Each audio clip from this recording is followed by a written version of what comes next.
बातमी निलेश चव्हाणला 3 जून पर्यंत पोलीस कोठडी देण्यात आलेली आहे। महत्त्वाची बातमी आपण पाहताय।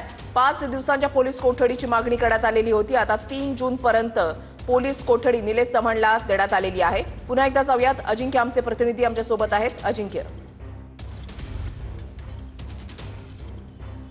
नक्कीच सर्वात मोठी बातमी आहे की पोलिसांनी 5 दिवसांची पोलीस कोठडी मागितली होती, मात्र आता 3 तारखेपर्यंत निलेश चव्हाणला पोलीस कोठडी देण्यात आलेली आहे। आणि त्याचं मुख्य कारण असं आहे की निलेश चव्हाण हा हगवणे कुटुंबीय किंवा कसपटे कुटुंबीय यांचा कुठलाही नातेवाईक नाहीये, तरी देखील निलेश चव्हाणकडे ते बाळ गेलं कसं, ते बाळ कुठून निलेश चव्हाणकडे आलं याचा पोलिसांना तपास करायचा आहे। त्याचबरोबर त्याच्यावर जो आरोप आहे की त्यांनी कसपटे कुटुंबियांना धमकवण्यासाठी बंदूक वापरलेली आहे, त्या बंदुकीचा देखील पोलिसांना शोध घ्यायचा आहे। त्याचबरोबर त्याच्याकडचे मोबाईल देखील पोलिसांना जप्त करायचे आहेत।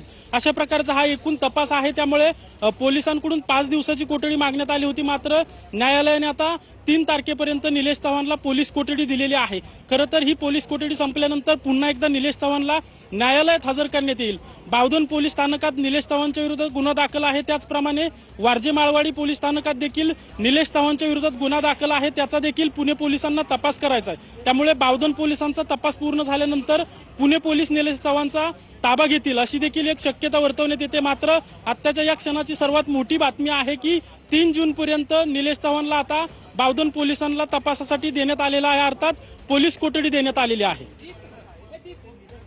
नक्कीच अजिंक्य, तुम्ही असंच आपल्या सोबत राहा। निलेश चव्हाणला आता 3 जून पर्यंत पोलीस कोठडी जी आहे ती सुनावण्यात आलेली आहे। पुण्यामधल्या शिवाजीनगर कोर्टाने ही पोलीस कोठडी सुनावलेली आहे। निलेश चव्हाणचा मोबाईल जप्त करायचा आहे असं पोलिसांनी यावेळेला म्हटलं। गुन्ह्याचा उकल करायचा आहे, त्याचा ऑडिओ रेकॉर्ड करायचा आहे।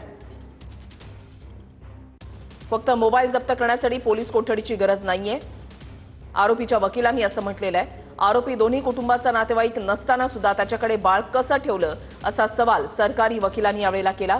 या संपूर्ण प्रकरणाची चौकशी करायची आहे, सरकारी वकिलांनी युक्तिवाद केला। निलेश चव्हाणचा या प्रकरणाशी काही संबंध नाही, पुरावे रचले जात आहेत असं आरोपीच्या वकिलांचं म्हणणं होतं।